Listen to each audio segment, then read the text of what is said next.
Friends, তো ready হয়ে গেছি। তোজোকে তো অবশ্যই দেখাবো। তার আগে কেমন ডেকোরেশন করেছি দেখো, সাজানো হয়ে গেছে।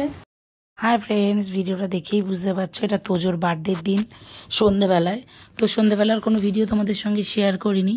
তো ডেকোরেশনটা দেখো কেমন হয়েছে। আমি কিন্তু ডেকোরেশনে কোনো কিছুই করিনি, করেছে বড়োবাবু মানে আমার দিদির ছেলে। এত বেলুন ফোলানো, হ্যাপি বার্থডের ওইটা ফোলানো সবটাই ও করেছে, আমি খালি টাঙিয়ে দিয়েছি। তো তোজো রেডি হয়ে গেছে, তোজোকে কেমন লাগছে অবশ্যই বলো। তো বেলুনগুলো দেখো, জায়গা পজিশানটা ঠিকঠাক ছিল না, যাই হোক করে তাও পেরেছি যতটা করেছি। আর ও আমাকে অনেকটা হেল্প করেছে। তো সাজানো হয়ে যাওয়ার পর এরা সবাই চলে এসেছিলো, আমার স্টুডেন্টস আছে আর তোজোর বন্ধুও আছে। তো সবাই চলে এসেছিলো, ওরা খুব কষ্ট করে এসে ওই দিন পুরো বিকেল থেকে বৃষ্টি হচ্ছিল আর আসতে ওদের অনেক লেট হয়ে গেছিলো। তাও ওরা ছাতা নিয়ে সবাই এসছে, প্রত্যেকেই এসছে, কেউ মিস করেনি। তো আসেনি হচ্ছে আমার দুই বোন, ওরা আসতে পারিনি বৃষ্টির জন্য।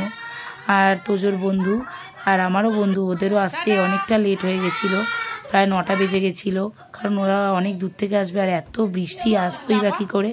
তাও ওরা এসেছে, 9টার দিকে এসেছে। তো কেকটা ওদেরকে ছাড়া কাটছিলাম, খারাপও লাগছিল, কারণ এই কেকটা ভেবেছিলাম সবাইকে নিয়ে কাটবো, কিন্তু এত কটা বাচ্চা বসেছিল অনেকক্ষণ ধরে।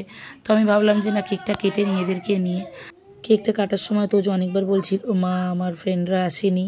তো বৃষ্টির জন্য সত্যি একটু প্রবলেম হয়ে গেছিলো, দিনটা খুব খারাপ হয়ে গেছিলো। বিকালবেলার দিকে এত বৃষ্টি হলো, মানে কমতেই চাইছিল না। তো তাও ওরা এসেছে, অনেক কষ্ট করে এসেছে, ভিজে পুরো ভিজে এসেছে। এটাই অনেক খুশি যে তোজো দুটো বন্ধুকে, স্কুল ফ্রেন্ড দুজনকে পেয়েছে, খুব খুশি হয়েছে ও লাস্টের দিকে। তো ওরা এসে বেশি টাইম দিতে পারিনি, তো যেইটুকানি ছিল সেইটুকানিতেই ও খুব খুশি হয়েছে, খুব মজা করেছে। আর এদেরকে পেয়ে তো ও খুব খুশি, সন্ধ্যে থেকে খুব খুশি হয়েছে। তো দেখো কেকটা কাটিং হলো, তো কেক কাটার সময় খুব মজা করেছে। ভিডিওটা ভালো লাগলে অবশ্যই লাইক করো, ফলো করো। আর এরা দেখো না, টুপি কেউ পরতেই চাইছিল না, টুপি পরতে এত লজ্জা। এখনকার বাচ্চা কাচ্চারাদের কত লজ্জা হয়ে গেছে, যে বার্থডে টুপি পরতে লজ্জা। তো ওদেরকে বকে টোকে টুপি পরানো হলো আর গান চলছিল, তো এদেরকে নাচ করতেও বলা হলো। তো এদের লজ্জায় তো পাগল হয়ে যাচ্ছে, টুপি পরতে চাইছে না। তো কেউ নাচ টাচ করলো না, আমরা অনেকবার বললাম নাচ কর, কেউ করলো না। তো তারপর কিছুক্ষণ বসে টসে আমরা খেতে বসিয়ে দিলাম। তো এত বৃষ্টি হচ্ছে, তো খেয়ে দিয়ে ওরা বাড়ি চলে গেল। আর এদিকে আমার মা, আমার দিদি ওরাও এসেছিলো, ওরাও সন্ধ্যেবেলার দিকে এসে গেছিলো।